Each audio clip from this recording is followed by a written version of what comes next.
Biking culture is a keystone aspect of Pali student life. Hundreds of students bike to and from school every day. Recently, this convenient source of transportation has seen innovation in the form of e-bikes. As more and more Palo Alto residents adopt this technology, there seems to be shifting views on this topic. We talked with co-president of the Electric Vehicles Club about this subject.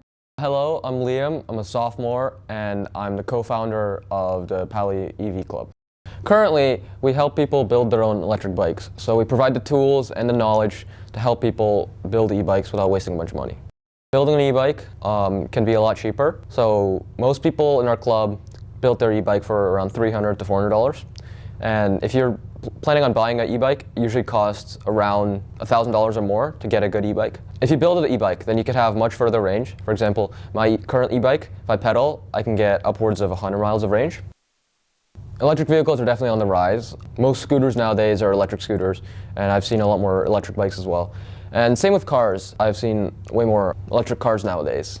And I think it's an advantage because you're getting more cars off the road. And electric bikes are very efficient compared to cars. So if you have solar panels, then you have a carbon neutral way of getting around. I think beginners and people who aren't very athletic have been able to join. And this is because you can rely on the motor at first, then you can slowly build up using less and less of the motor until you're actually biking.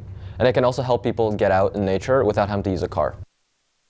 Though there are many who approve of this uprising, there are some that are on the edge between for and against e-bikes. We asked similar questions with a bike enthusiast who has a different view on the topic. My name is Alan Armstrong. I grew up in San Francisco. I went to college at MIT. I've been working in technology ever since then. I've been an avid bicycle rider since about college. Biking, it first became my social group. I felt accepted by the people there.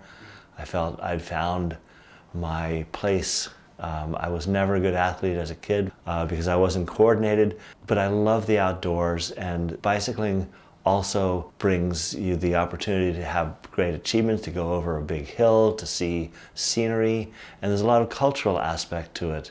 Bicycling started in Europe, and there's a lot of European culture related to that, and there's races in various countries. There's a lot of things you can see on a bike. And when you travel by bike, you see things that you would never see in a car. And when I first saw e-bikes, I didn't like them because I was very proud that I was a capable cyclist, I could ride fast, and all of a sudden some beginners passing us on an e-bike. We did not like that. No, I don't disapprove of e-bikes. I realized it was a really good thing for Dun Nguyen because I've been riding for many, many years, and I've competed even at the national level. And I thought an e-bike would help us ride together as a couple, and it does. So it's actually a good thing. They help people who are new to the sport join the sport because I think in cycling, a lot of the great experiences happen when you can go longer distances and see more. And when you first start out, it's kind of hard. You have to go up hills, and so an e-bike makes it much easier for a beginner. And that way, it's a really nice way to welcome people to the sport. The general consensus for e-bikes remains pretty positive. This is reflected in the rising number of e-bikes owners in Palo Alto. For In Focus, I'm Vincent Wong, co-reporting with Eddie Miao. Now back to the studio.